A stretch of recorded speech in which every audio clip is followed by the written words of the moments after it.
Now here's the real question. Are you an online shopper or a local quilt store shopper? In today's video, we're going to talk about both of them and also answer one of the hardest questions that we currently get asked: is online shopping killing out my local quilt store?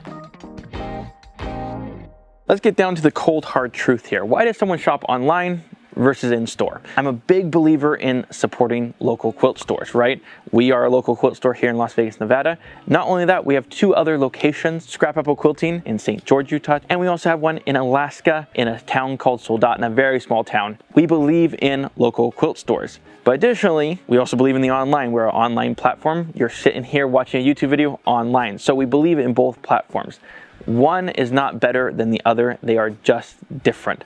So let's break these down to the pros and the cons of both of them, starting with pricing. It's one of the biggest reasons why people have moved to the online instead of staying local. When you look at these beautiful bolts of fabric, you have to realize that the overhead of a building to have a brick and mortar store is more expensive. Naturally, that is transferred over to the product that is being sold. In this case, batiks can range anywhere between $13 and $15 per yard in a local quilt store. And then online, they're normally at that $12.50 to $12.99 price point. The reason being is to have these beautiful shelves here, to stock this in a way that customers can shop is a big resource. That way you can walk through and enjoy your local quilt store, but this is not needed in a warehousing situation. In a warehousing situation, we could be stacking the bolts like this, saving a ton of space, saving square footage, which all in all means saving a little bit of money to pass that on to you. So with that being said, obviously the .com wins in the pricing market. So that's a pro for that, con for the quilt store. However, the quilt store, you get to walk around, see the fabric, touch the fabric, feel the fabric. In addition to that, match your projects perfectly. When you have a piece of fabric, you can hold it up and make sure in these beautiful lights that it's a perfect match for your quilt. It's really hard to do that on a .com website. Huge pro for the quilt store and a con for the .com. Again, everything has its purpose, and the reality is each shopper is a little bit different. Next is that you get different inspiration based off of your shopping online versus shopping in store. In store, you can take a second, admire it, see the beauty of it, check out the long arming of quilts, check out the depth of pattern. But online, there's more of an abundance of inspiration there. If you're scrolling through your Instagram, you're gonna see this quilt, that fabric. It's a much more volume-based system. If you're a person that likes to really feel and see the fabric, you gotta give it to the quilt store. However, if you're looking for just some idea you wanna type in on your phone, heart quilts, right there you're gonna get the most inspiration every single time. Good? This is a good shot. Next is comfortability. 2 things here. First is, when you go online, you know that it's available. If you're looking for a solid white fabric, you can just get online, place the order, it's gonna be there in 2 days, you don't have to think about it. There's no driving, no parking, no coming in store, no wondering if they're gonna have it. It's there online. The other side of that is also the people, okay? What I mean by the people is that you can come into a local quilt store and ask all your questions. It's a lot harder to do on a .com platform. If you walk in, say, I'm working with Minky, let's say, and how do I do this? How do I do that? And they're gonna give you the best ideas, best techniques and tips right in the moment and be able to help walk you through it. As opposed to .com, you don't really have that. Next is the sense of community. Now, the local quilt store, the community isn't massive. There's not, like here on YouTube, we have over 125,000 subscribers. That's a ton of people. That doesn't exist in a local setting. Local communities are normally anywhere between 5 to 10, all the way up to a couple of hundred maximum. So everything's a little bit more tight-knit in your local community, as opposed to .com, it's the masses. But that doesn't mean you can't enjoy the community of both. And there's reasons why. Maybe you're a person that has reasons why they can't get to their local quilt store, can't make it for the meetings, can't make it for whatever it may be. The online community is an amazing place to be as well. So they're both pros. However, if you're looking for more of a one-on-one connection, you'll have to go to your local quilt store for that. Next is the specialty and niches that exist in our industry. For instance, there are not very many stores that are embroidery-focused stores. However, if you're an embroiderer and you have that locally in your community, that's where you're gonna wanna be. The information's there, the products are there, very specialized stores still exist. If they don't exist in your local market, you're kind of forced to go online. For instance, we stock a product called Funky Friend Factory. It is a pattern that teaches you how to do 3D animals like you see back here. Very, very niche-y. However, we love them, we use them, you see them all over our Instagram and things like that.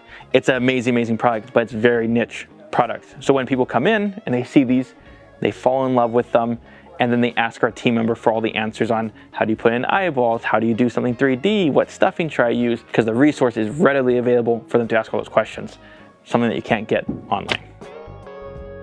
Next is events, guys. We do lots of events here locally that you never see on YouTube or any of our social media platforms because it's local events. It's one that's not as easily transferred online. Now, so yeah, we're big event people. We've got retreats online, we've got classes online. We do every single day, it seems like on YouTube, sales events online. So we love events, but you do miss a little bit of that one-on-one connection with the online world. However, you're able to get it out to the world at the same time and have a much larger scale event because you're advertising to more people. They're both pros on that one as well. However, it kind of goes back to the same narrative of that if you want that one-on-one connection, you need to shop locally. You have to get to your local quilt store and enjoy the time with them. Next is due to the marketing that's happened online and due to how manufacturers are producing this fabric, they've created a sense of urgency that has become a pro for online and more of a con for the quilt store. And what that is you guys know all of this behind me is Riley Blake. You know what Riley Blake feels like. You know what quality it is. The designs keep changing. However, there are some big designers out there that people want to get in on their fabric.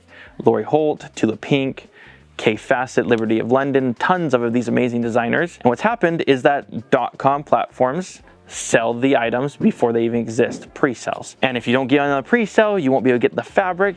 And a quilt store really can't compete against that. They can't compete against the marketing. They can't compete against you getting it for a better deal because you're buying it early. It doesn't really exist for the local quilt store.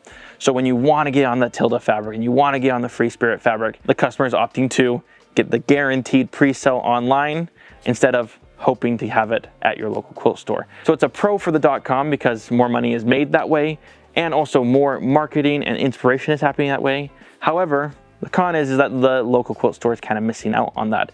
And there's not really a way to change that. It's how the industry is continuously progressing. That doesn't mean that your local quilt store isn't gonna get the Tilda, isn't gonna get the Free Spirit. And I highly recommend that you check in with your local quilt store to see if those collections are coming.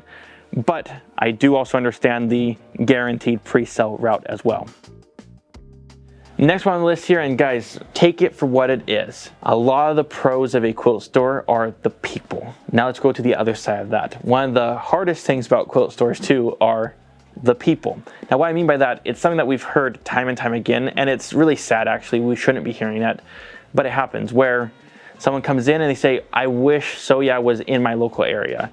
And we ask why, and they say, the quilt store locally doesn't take care of us. I had a really unpleasant experience with them, and they stopped going to the local quilt store. Now, if that's you, I apologize. You should not be having that experience anywhere in a quilt store because this is a hobby shop. You should be enjoying your hobby. The person who owns the shop should be enjoying the hobby too. You don't really get that online because the people connection isn't there as much, which makes it kind of frictionless as well. So it's a pro and a con. Obviously, I wish that all the quilt stores across America were just amazing people that, do amazing work. But the reality is that they are people. They're going to have off days. They're going to have misfortune. It happens. It's stressful owning a business. It's a very, very stressful thing for these quilt stores. I'm not making excuses for them. I'm just asking that you guys, the quilters, cut them a little slack is all. If it was one thing that they said in passing or something like that, go back to your local quilt store, talk to them, explain what happened. Most people are reasonable, and continue your amazing relationship with your local quilt store. If that's not possible, the online world will always accept you. Next is that we need to be a little bit more understanding about online and local quilt stores. What I mean by this is that a local quilt store can only do as much business as they have there locally, as opposed to an online store has a potential of much higher volume. The online store and the local quilt store can coexist and live happily. Not only that, they're thriving off of each other. You're seeing things online, you might be buying them online, but also you might be seeing things online and going to your local quilt store getting inspired by something and wanting the fabric now to start. There's a reason why they're both existing. And a lot of stores have become hybrid stores just like Soya Quilting. We offer brick and mortar in 3 different states, but additionally, we offer a .com website so people can participate in whatever fashion sees fit for them. And with that, guys, the moral of the story is whether or not you're shopping locally or you're checking out on soyaquilting.com or any of the other amazing quilt stores all over America that have .com websites, do what's best for you. If you cannot make it to your local quilt store for whatever reason, shop online. Don't feel ashamed of doing one versus the other. Thank you so much for watching this video. If you like this video, hit the like button, subscribe to the channel if you're new, and don't be afraid to share it with your friends. As always, we're leaving down in the description below our website, soyaquilting.com. Make sure you check us out locally if you're in the area, and we'll see you next time. Thank you so much for watching.